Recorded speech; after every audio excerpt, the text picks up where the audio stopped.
We are eager to talk with you about whatever matters to you, and it is our desire today that you can come to a clearer understanding of how this all works, so that you can work with the laws of the universe, so that you can work in concert with your inner being who holds your desires so dearly and so steadily. Most of all, because life is supposed to feel good to you. You're supposed to be having a really good time, and when you are moving in the direction of your own creation, that's where satisfaction comes from. In fact, that's the only place that satisfaction comes from. It's from life causing you to carve out something new, and then you moving toward it. And when you don't move toward it, you don't feel so good. And if somebody else has carved it out for you, you don't feel so good either. You know that. When your mother says, here's your list of what I want you to do today, you say, you have to find me to make me do it. When your employer says, this is what is required of you, doesn't sometimes ring your bells as much as when you wake up in the day knowing what you have planned, fishing, hiking, doing something that was inspired to you. And so there are so many wonderful things that are inspired to you day by day by day by day, and you have created a vibrational reality, your vortex of attraction, that it would keep you busy for 20 or 30 lifetimes if all of it manifested in a steady linear stream. But you didn't come just to manifest things. You came as the creator of the experience of your own life. And the things are a wonderful part of the creative experience of your own life. We're not trying to talk you out of things, and we're not trying to talk you out of action. In fact, you are an extension of source energy who came into this leading edge time-space reality, because this is where the leading edge is turning to things. And so nothing short of you manifesting everything that you're desiring is what you had planned. You intended that. We just want to help you realize that sometimes you get off track from what you are in the process of creating. You know what the primary reason is that you get off track from what you are creating? You're paying too much attention to what you have created. You keep wanting to look at what is. You keep wanting to take score of the manifestations that are already manifested. And when you look at what is, you're looking at old news. It's like gum you've chewed all the flavor out of. And every moment of your life is causing you to launch new rockets of desire. So you got to keep up with that expansion. And if that gap gets too wide, where you're launching ideas and you feel a brief enthusiasm for them, but you don't then keep flowing in the direction of them, then that gap gets wider and wider as you introduce unnecessary tension into your experience in the form of thoughts or beliefs that are contrary to your own desires. You pick up beliefs all over the place. Sometimes you learn them from others if they're steady about hammering them to you. You pick them up from your own life experience, and most of your beliefs are because you've been observing your own life experience. A belief is only a thought that you continue to think. So let's say something happened in your experience a while back, let's say 20 years ago, and you didn't like it in this example. Well, if something happened 20 years ago and you didn't like it, and you haven't thought about it since, then it's no longer a player. It's not a factor in your vibrational offering. So it's not hindering you in any way. But if it happened 20 years ago and you talked about it then, and then you talked about it 19 years ago and 18 years ago and 17, 16, 15, and you talked about it yesterday, in fact. Oh yeah, I was talking about that yesterday.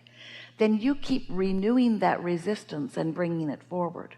So something that happened, there was just something that happened, you've allowed it to serve as resistance to who you really are and what you really want every day since, or many days since. The point that we're wanting to help you to feel is that you have a mix of vibrations because you have a mix of familiar subjects that you think about. And we're just asking you to pay attention to that mix, because sometimes you want something that your habit of thought doesn't allow.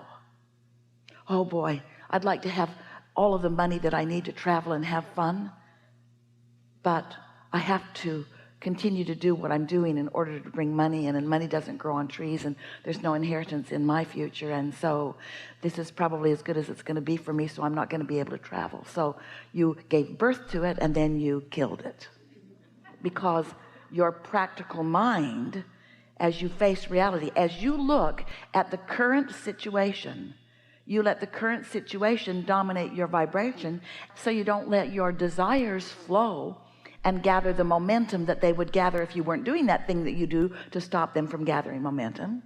You see what we're getting at? So this conversation, if it really is going to serve you, is about these things. It's about you being the creator of your experience, and you creating through your thought, and you deliberately thinking thoughts that allow you the things that you want, and you deliberately contour your thought in the direction of wanted things, which means you pay attention to your guidance system. And if you find yourself thinking a thought that doesn't feel good, you stop in the middle of that thought and you say, I could find a better feeling thought. We know you've heard this from us before, but today we are certain that as we move forward, you're going to hear it in different ways. Jerry used to tell the story that when he was sitting in front of a fireplace and the log would spit a spark at him and it would land on his beautiful sweater, he would just flick it off immediately. It was as if it had not happened. But if he didn't flick it off, that spark usually had enough fire and momentum in it to burn a hole in his sweater. So that's what we want you to think about relative to the thoughts that you think. If a thought doesn't feel good and you don't let it go any further, just by acknowledging this is an unsatisfying thought and therefore I'm going to turn my attention from it, that's easy, isn't it? But a thought that you've thought for 20 years or conversations that you've had for a long time, you can't just flick them away. They don't just go away. They have a life of their own. They have a belief system within you, a belief system that is contrary to your new desires sometimes that you just gave birth to. So as we move forward, we'll talk about that. We'll talk about the ways to more easily come into alignment and movement and direction with your own thoughts, because this is such a simple thing to understand. You are creators who are supposed to be happily moving through your life experience. The creative process is supposed to feel fun to you. You focused yourself into this body and into an environment of so much perfect balance and contrast as to give you a constant stream of new ideas about how your life would be better. And each time one of those rockets emanates from you, your inner being shores it up with your inner being's knowledge and attention. And law of attraction focuses too, and all cooperative components are gathered. And the momentum of your desires becomes more and more in this vibrational reality. And while you can't see them because they haven't come into translation enough that you are translating them with your physical senses, you're not yet translating them with your eyes or your ears or your nose or your fingertips or your tongue. They are not that vivid yet, but they are becoming, and you can translate them with your emotions. You can feel the satisfaction of them. You can feel the enthusiasm of them.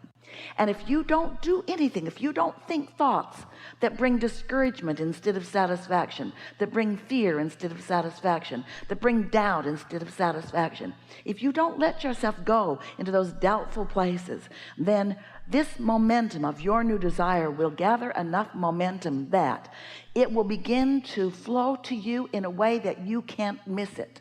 But you've got to be in the receiving mode. You've got to be tuned to that receiving mode. And when you are, then the idea will occur to you, and your enthusiasm for it will grow that much more. And then another idea, and another, and another, and another. And you will stand witness to the creation, to the manifestation, to the physical becoming, to the coming together, to the thoughts turning to things of your own creations. And that's what you came with full intention to do. You're getting so much of that right, and just a little bit of it you are confused about, because you've come to believe that just because something is, it should be considered and that you should give it your attention.